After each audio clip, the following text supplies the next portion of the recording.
दोस्तों आज के मंडे नाइट रॉ में रोमन रिंग का हमें कमबैक रिटर्न देखने को मिलता है और आते के साथ ही अपने फैंस को कई कहते हैं भाई इग्नॉलेज मी, जिसमें सारे फैन रोमन रिंग को इग्नॉलेज करते हैं। और रोमन रिंग आते के साथ ही सबसे पहले तो भाई क्लैश एंड पेरिस की बात करते कहते हैं कि बस अब एक ही हफ्ता रह गया क्लैश एंड पेरिस के अंदर और मैं जा रहा हूं ब्रॉन्सन रीड और ब्रॉन ब्रेकर को फेस करने, और अब मैं इन सबसे भाई अपना रिवेंज लूंगा जो इन लोगों ने मेरे साथ मेरे कजन जे उसो के साथ किया।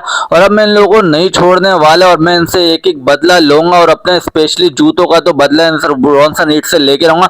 वहीं पर ही ब्रॉन्सन रीड रोमन रिंग के जूते गले में डाल के हार की तरह आ जाते हैं और कहते हैं हाँ भाई रोमन रिंग चाहिए जूते, तो रोमन रिंग कहता है भाई तू फिर आ गया जूते मांगने के लिए, दो जोड़ी तो मेरी तू ले चुका है, उसके बाद भी दो जोड़ी चार जोड़ी तेरे बाद अगर बार बार मेरे जूते उतारता रहेगा। तो वहीं पर ही रोमन रिंग को गुस्सा आता है, भागते हुए जाते हैं ब्रॉन्सन रीड पर अटैक कर देते हैं और उसके बाद भी उनको मुंह पे सुपरमैन पंच से स्वागत करते हैं, लेकिन सारे सिक्योरिटी गार्ड आ जाते हैं रोमन रिंग को बचाने लगते हैं। लेकिन रोमन रिंग वहीं पर ही हार नहीं मानते। रोमन रिंग जैसे ब्रॉन्सन रीड रोमन रिंग के फिर दोबारा जूते उतारने की कोशिश करते हैं, रोमन रिंग उनको दूसरे पैर से मुंह पे भाई पंच मारते जूते। उसके बाद भाई रोमन रिंग खड़े होते हैं, उसको पीछे जाते हैं भाई बैक स्टेज पे भी ब्रॉन्सन रीड ब्रॉन ब्रेकर पर अटैक कर देते हैं, कुत्तों के उनको मारना शुरू करते हैं। सिक्योरिटी गार्ड को भी रोमन रिंग उठा उठा के पटक देता है, लेकिन वहां पे ब्रॉन्सन रीड भी रोमन रिंग के जूते उतारने की कोशिश करेंगे। रोमन रिंग भाई अपना दूसरा पैर मुंह पे मारते हैं, वहीं पर ही भाई ब्रॉन्सन रीड को मारते हुए बैक। उसके बाद तो हमें सीएम पंग और भाई ब्रॉन ब्रेकर और एले नाइट और सेथ रॉलिन्स जे उसो का मैच देखने को मिलता है।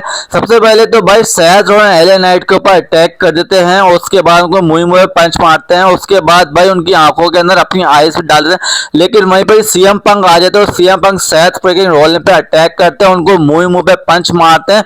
और वहीं पर ही हमारे जे उसो की भी एंट्री देखने को मिल जाती है। जे उसो आते के साथ ही सेथ फ्रीकिंग रॉलिन्स पे अटैक करते हैं और सबसे पहले उनको मुंह पे पंच मारते हैं। वहीं पर ही भाई एले नाइट चढ़ जाते हैं सीएम पंग के ऊपर, कहते हैं कि तुम्हारी हिम्मत कैसे मेरे मैच में इंटरफेयर करने की, और सेथ रॉलिन्स जो सीएम पंग जो होते हैं उनको ले जाते हैं। उसके बाद भाई हमारे एले नाइट सीएम पंग को हिट करते हैं और सीएम पंग जो होते हैं भाई जे उसो के ऊपर एले नाइट को फेंक देते हैं और जे उसो को वहीं पर ही गुस्सा आता है। सबसे पहले तो भाई एले नाइट के ऊपर अपने किक मारते हैं फेस के ऊपर, उसके बाद भाई थोड़ी देर बाद उनको अजीब ही गुस्सा आता है कि वो सीएम पंग को भी भाई मुंह पे किक मार देते हैं और वहीं पर ही ईट के चैट लगना शुरू हो जाता है। उसके बाद दोस्तों हमें निकी बेला वर्सेस बेकी लिंच का मैच भी ऑफिशियल देखने को मिल गया। इंटरकॉन्टिनेंटल चैंपियनशिप होगा भाई क्लैश इन पेरिस के अंदर। आज तो भाई निकी बेला ने बेल्ट बेकी लिंच के हाथ में लेके और निकी बेला ने भाई आज तो बेकी लिंच को उठा के पटक के भाई रिंग से बाहर ही फेंक दिया और उनको ओपन चैलेंज कर। और यहीं पर ही हमारे एजे स्टाइल भाई बन गए आज के विनर। उन्होंने भाई फिन बैलर को भाई एलिमिनेट कर दिया और भाई क्लैश इन पेरिस के अंदर इनका मैच भी हमें ऑफिशियल होते हुए नजर आ गया है।